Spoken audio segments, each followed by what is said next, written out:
Upatanisho International Church, the Castle of Lord and the Holy Spirit. Haijalishi una HIV anaponya. Amen. Haijalishi una kansa, sukari anaponya. Amina. Kimbilia jioni ya leo. Amen. Kata shauri. Kimbilia Yesu. Amina. Acha kudanganywa na watu. Bwana Yesu tusaidie. Amen. Tunakwambia mnakuokoka duniani, lakini hapo Mungu akasema kwamba anapendezwa na watakatifu walioko duniani. Amina. Eri umwamini Yesu hata ukimkuta hayupo, lakini ulimwamini. Kuliko unamkana sahi, alafu unamkuta kwenye kiti cha enzi. Na sasa Yesu hayupo, Yesu hayupo. Yesu yupo. Amina. Alikufa kwa ajili yetu, ndio maana tunaishi leo.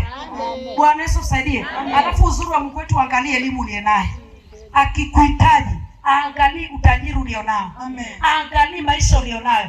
Anakuchagua hivyo hivyo ulivyo. Amina. Jioni alomkimbilie Yesu. Amen. Atafute historia ya maisha yako yote. Walikuwa wanakudharau, kwenye boma uonekane, kwenye familia uonekane, ulipoolewa uonekane, ulipozaliwa, ulipooa uonekane. Leo Yesu mtafuti jioni ya leo, akafanyike msaada wa kweli. Amina. Kwanza, ofa ya kwanza anakupa uzima wa bure. Hiyo ndio ofa ya kwanza. Amen. Maana ameleta uzima, kisha tuendao tele, sio robo. Yaani ofa ya kwanza ukimpokea Yesu jioni ya leo, anatangaza uzima kwenye ofa ya kwanza, anaachilia uzima.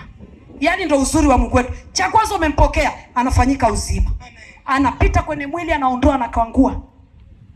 Bwana Yesu tusaidie. Alafu anakuambia sema unachotaka. Nataka nyumba. Jamani, kwa Yesu yanawezekana. Amen. Bwana Yesu asifiwe. Amen. Angalia elimu, angalia utajiri, angalia ulionayo. Anatafuta jioni ya leo watu kama hao ili wamwabudu. Amen.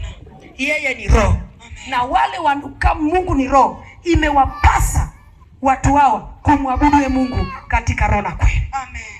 Bwana Yesu tusaidie. Tunaenda makanisani tunamwabudu Mungu, na kitu kitoka tunafanya vitu ambavyo si vya kimungu. Unatoka unamchukua mume wa mtu unaenda naye, unatoka unachukua mke wa mtu unaenda naye, na umesema leo nimetoka ibadani. Mungu anatafuta watu wa kumwabudu katika roho na kweli. Amen. Unatoka unaenda kukaa kikao cha na wachawi, na pale kanisani ulikuwa unaimba unaruka, ukitoka sema tutamkomesha. Mungu anataka watu wakamwabudu katika roho na kweli. Amen. Ukimwabudu Mungu, ulinzi ataweka kwako. Amen. Ukimwabudu Mungu katika roho, acha blabla za wanadamu, utajiri uko kwa Yesu. Amina. Waganga Freemason ni waongo. Kwanza zina masharti.